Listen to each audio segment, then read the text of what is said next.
குறைந்த விலை, நிறைந்த தரம். தங்கள் தேவைகள் அனைத்தும் ஒரே இடத்தில். ஜெயச்சந்திரன்.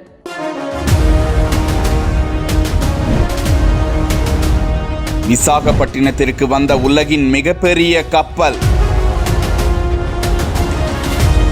நகரும் நகரம்.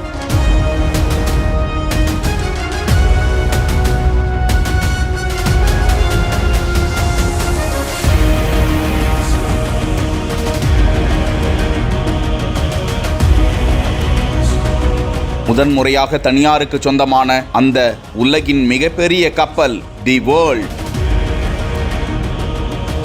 துறைமுக நகரமான விசாகப்பட்டினத்திற்கு முதல் முறையாக பயணம் செய்து வந்திருக்கிறது. 2 நாட்கள் விசாகப்பட்டினத்தில் அது தங்கி இருக்கும். சொர்க்கத்தை பிரதிபலிக்கும் வகையில் மிகுந்த ஆடம்பரத்தை தனக்குள்ளே கொண்டிருக்கும் அந்த கப்பல் அண்டார்டிகா உட்பட ஆப்பிரிக்கா, ஆஸ்திரேலியா, ஆசியா மற்றும் அமெரிக்கா ஆகிய கண்டங்களுக்கு செல்லும். 2024ஆம் ஆண்டின் உலக சுற்றுப்பயணத்தின் ஒரு பகுதியாக பல்வேறு நாடுகளை சேர்ந்த 80 சுற்றுலா பயணிகள் இந்த தனியார் கப்பலில் பயணம் செய்கிறார்கள். தற்போது இவர்கள் அனைவரும் விசாகப்பட்டினத்தில் உள்ள பல்வேறு சுற்றுலா தலங்களுக்கு சென்று வருகிறார்கள். 2002ஆம் ஆண்டில் தொடங்கப்பட்ட தி வேர்ல்ட் க்ரூஸ் கப்பலில் 167 ஆடம்பரமான அறைகள் கொண்டுள்ளதாம்.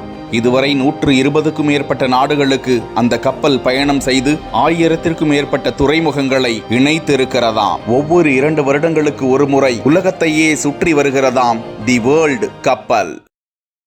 குறைந்த விலை, நிறைந்த தரம். தங்கள் தேவைகள் அனைத்தும் ஒரே இடத்தில். ஜெயச்சந்திரன்.